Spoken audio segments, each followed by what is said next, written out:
그러나 너희 듣는 자에게 내가 이르노니 너희 원수를 사랑하며 너희를 미워하는 자를 선대하며 너희를 저주하는 자를 위하여 축복하며 너희를 모욕하는 자를 위하여 기도하라. 너의 이 뺨을 치는 자에게 저 뺨도 돌려대며 내 겉옷을 빼앗는 자에게 속옷도 거절하지 말라. 내게 구하는 자에게 주며 내 것을 가져가는 자에게 다시 달라 하지 말며 남에게 대접을 받고자 하는 대로 너희도 남을 대접하라. 너희가 만일 너희를 사랑하는 자만을 사랑하면 칭찬받을 것이 무엇이냐? 죄인들도 사랑하는 자는 사랑하느니라. 너희가 만일 선대하는 자만을 선대하면 칭찬받을 것이 무엇이냐? 죄인들도 이렇게 하느니라. 너희가 받기를 바라고 사람들에게 구워주면 칭찬받을 것이 무엇이냐? 죄인들도 그만큼 받고자 하여 죄인에게 구워주느니라. 오직 너희는 원수를 사랑하고 선대하며 아무것도 바라지 말고 구워주라. 그리하면 너희 상이 클 것이요 또 지극히 높으신 이의 아들이 되리니 그는 은혜를 모르는 자와 악한 자에게도 인자하시니라. 너희 아버지의 자비로우심 같이 너희도 자비로운 자가 되라. 비판하지 말라. 그리하면 너희가 비판을 받지 않을 것이요 정죄하지 말라. 그리하면 너희가 정죄를 받지 않을 것이요 용서하라. 그리하면 너희가 용서를 받을 것이요 주라. 그리하면 너희에게 줄 것이니 곧 후히 되어 누르고 흔들어 넘치도록 하여 너희에게 안겨주리라. 너희가 헤아리는 그 헤아림으로 너희도 헤아림을 도로 받을 것이니라. 할렐루야. 오늘도 말씀의 능력으로 승리하시고 또 주님의 사랑을 나타내는 복된 하루 되시기를 축복합니다. 한 여자 집사님이 계셨습니다. 이분에게는 큰 기도 제목이 하나 있었는데요. 믿지 않는 남편을 전도하는 것이었습니다. 남편을 위해 전도하고 또 기도하고 그렇게 노력한 끝에 하루는 이 남편이 교회에 가겠다 그래서 교회로 인도됐고 또 감사하게도 그날 예수님을 믿겠다고 결심했다고 합니다.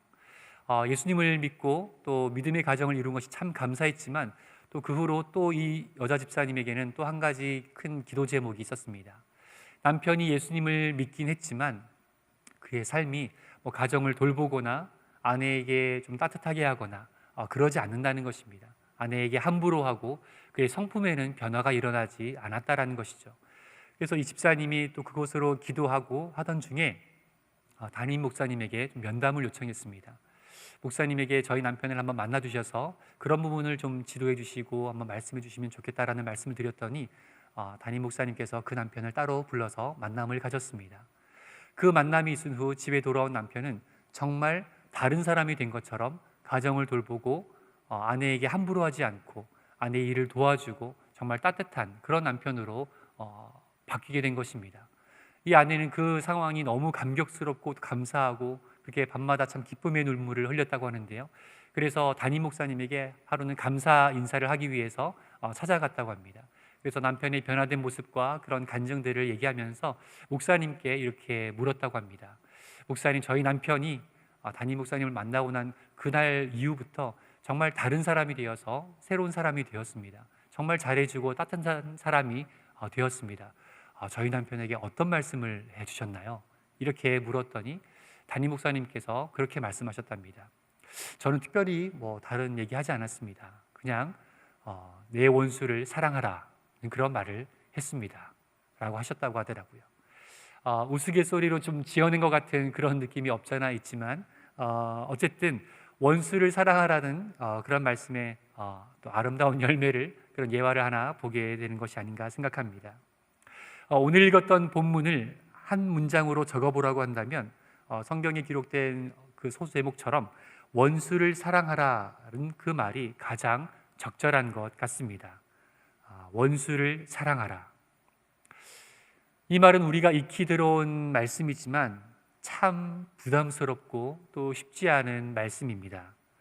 우선 예수님께서 명령하시는 내용을 한번 보겠습니다. 27절부터입니다. 그러나 너희 듣는 자에게 내가 이르노니 너희 원수를 사랑하며 너희 미워하는 자를 선대하며 너희를 저주하는 자를 위하여 축복하며 너희를 모욕하는 자를 위하여 기도하라. 너의 이 뺨을 치는 자에게 저 뺨도 돌려대며 내 겉옷을 빼앗는 자에게 속옷도 거절하지 말라. 내게 구하는 자에게 주며 내 것을 가져가는 자에게 다시 달라 하지 말며 남에게 대접을 받고자 하는 대로 너희도 남을 대접하라. 아멘. 예수님께서 하신 말씀 어떻게 들리시나요? 한번 진짜 이렇게 한번 산다고 생각을 해보십시오. 아마 이렇게 사는 사람을 좀 현대 언어로 표현하자면 호구로 살아라 라는 말과 별반 다르지 않다라고 생각됩니다. 때리면 맞고 빼앗으려 하면 빼앗기고 또 욕을 해도 오히려 대항하지 않고 그 사람을 축복해주고 또 기도하라는 그 말씀. 우선은 이 쉽고 어렵고를 떠나서 감정적으로 그렇게 하기가 참 싫은, 하고 싶지가 않은 그런 말씀입니다. 그런데 예수님께서는 이러한 태도가 하나님의 백성들이 원수를 대하는 그런 태도여야 한다고 말씀합니다. 우리의 본성으로는 참 이해가 되지 않지만 실제로 이 방법으로 교회는 로마 제국을 정복했습니다. 세상이 폭력으로 교회를 박해할수록 교회는 더욱 강해졌습니다. 사랑과 축복과 용서가 세상을 이기는 그리스도인의 무기인 셈인 것이죠. 예수님은 제자들이 세상과 다른 방법을 사용해야 함을 강조하기 위해서 죄인들도 그렇게 한다라고 그런 말씀을 3번 반복하십니다. 32절부터 보겠습니다. 너희가 만일 너희를 사랑하는 자만을 사랑하면 칭찬받을 것이 무엇이냐? 죄인들도 사랑하는 자는 사랑하느니라. 너희가 만일 선대하는 자만을 선대하면 칭찬받을 것이 무엇이냐? 죄인들도 이렇게 하느니라. 너희가 받기를 바라고 사람들에게 구워주면 칭찬받을 것이 무엇이냐? 죄인들도 그만큼 받고자 하여 죄인에게 구워주느니라. 아멘.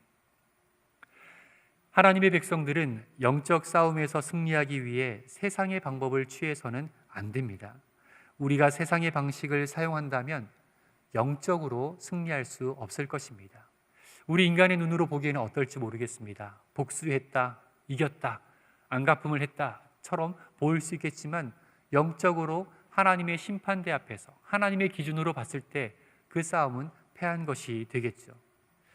소년 다윗이 거인 골리앗을 물리쳤던 것처럼 또 기드온과 함께한 300명의 용사가 미디안의 군사 13만 5천 명을 물리쳤던 것처럼 이처럼 영적인 싸움은 하나님께서 제시하신 방법으로 하나님께서 인정하시고 허락하신 방법으로 싸울 때에만 승리할 수 있습니다. 또 예수님은 원수를 향하여 대적하는 것이 아니라 사랑이라는 방식을 취할 때 하나님이 상을 주신다라고 말씀하셨습니다. 이를 여호수아 시대의 표현으로 바꾼다면 기업을 얻는 것이다 라고 할 수 있겠습니다. 마치 여리고성을 그 주변을 도는 것만으로 성을 차지했던 것처럼 하나님의 백성들은 사람의 머리로는 이해할 수 없는 하나님의 방식을 사용할 때 승리할 수가 있습니다. 오늘 본문 35절을 보시면 오직 너희는 원수를 사랑하고 선대하며 아무것도 바라지 말고 구워주라. 그리하면 너희 상이 클 것이요 또 지극히 높으신 이의 아들이 되리니 그는 은혜를 모르는 자와 악한 자에게도 인자하시니라. 아멘. 은혜를 모르는 자와 악한 자에게도 인자함을 베푸시는 하나님의 그 권능이 예수님을 닮은 그런 모습으로 살아가는 우리 그리스도인들에게도 동일하게 나타날 것입니다. 그래서 결국 세상은 하나님의 사랑 앞에, 하나님의 그 사랑의 법칙 앞에 정복당하게 될 줄로 믿습니다. 우리 그리스도인들이 세상 사람들과는 다른 방식으로 원수를 대해야 되는 또 다른 이유가 있습니다. 그것은 바로 하나님께서, 우리 아버지이신 하나님께서 자비로우신 분이기 때문입니다. 36절을 보겠습니다. 너희 아버지의 자비로우심 같이 너희도 자비로운 자가 되라. 아멘. 우리는 하나님의 형상을 따라 지음을 받았습니다.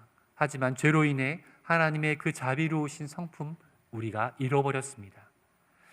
예수 그리스도로 말미암아 다시 하나님의 자녀로 받아들여졌다면 우리 역시 하나님의 성품 또한 닮아가야 할 것입니다. 다시 우리 안에서 예수님처럼, 진짜 하나님의 아들이신 예수님처럼 우리 또한 진짜 하나님의 자녀라면 우리 안에서 똑같이 하나님의 성품인 자비로우심이 드러나야 하는 것이죠.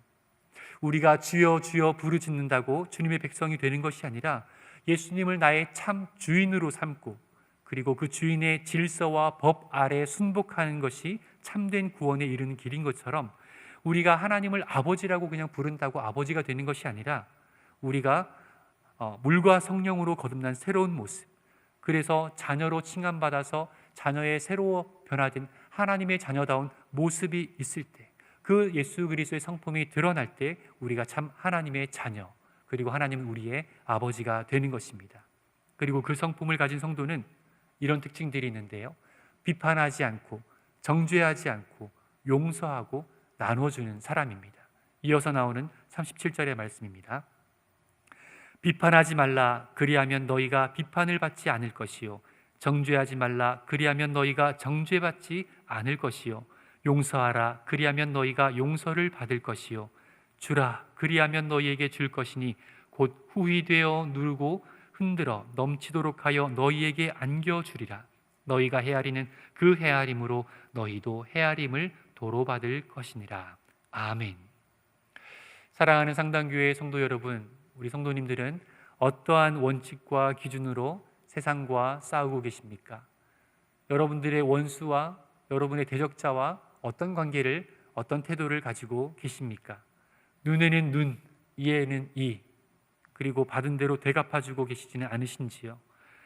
우리가 세상의 방법과 또 상식이 아닌 하나님의 방법으로 세상을 대할 때 세상은 우리를 통해 다름 아닌 하나님을 볼 것입니다. 우리를 통해 예수 그리스도를 발견하게 될 것입니다. 우리를 통해 하나님의 크신 사랑을 경험하게 될 것입니다. 우리가 그렇게 살아갈 때에 우리를 통해서 하나님께서는 그렇게 하나님의 나라를 점점 확장시켜 나갈 것입니다. 오늘 하루도 그렇게 살 수 있는 힘 주실 주님을 의지하시기를 소망합니다. 그래서 우리 또한 사랑으로 섬기고 사랑으로 용서하고 사랑으로 품어주고 비판하거나 정죄하지 아니하고 하나님의 성품, 예수 그리스도의 성품을 닮아서 사람들이 나를 볼 때 예수님을 보는 것처럼 하나님이 살아계신 것을 느끼는 것처럼 그런 우리의 삶, 우리의 하루가 되기를 주님의 이름으로 축복합니다. 함께 기도하겠습니다.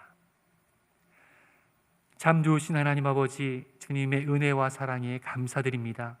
오늘 하루도 귀한 말씀으로 시작하게 하시고 우리가 정말 하나님의 자녀로서의 살아갈 때 어떠한 태도와 어떠한 삶의 기준을 가지고 살아야 할지 말씀해 주심에 감사드립니다. 원수를 사랑하고 품고 용서하며 비판하지 않고 정죄하지 않는 삶, 우리 인간적인 방법으로 인간적인 상식으로 생각할 때는 참으로 힘들고 어렵고 거북스러운 것이지만 하지만 우리가 하나님의 자녀로서 내 안에 계신 성령님 의지하여 주님의 크신 사랑 본받아 살아갈 때에 능히 가능한 줄로 믿사오니 우리의 육신의 생각, 육신의 소욕을 거두어 주시고 내 속에 내가 아닌 성령의 소욕과 예수 그리스도의 성품이 풍성하게 흘러나오도록 주장하여 주시옵소서. 그리하여 사랑하는 우리 성도들의 삶을 통하여 세상 사람들이 하나님을 보게 하시고 하나님의 크신 사랑을 느끼며 예수 그리스도의 살아계심과 그 귀한 성품을 깨달아 알 수 있는 그런 은혜로운 우리의 삶, 선교적 교회로서의 삶이 되도록 인도하시고 축복하여 주시옵소서. 오늘 하루도 그렇게 한 날 되기를 간절히 소망하오며 모든 말씀 예수님의 이름으로 기도합니다. 아멘.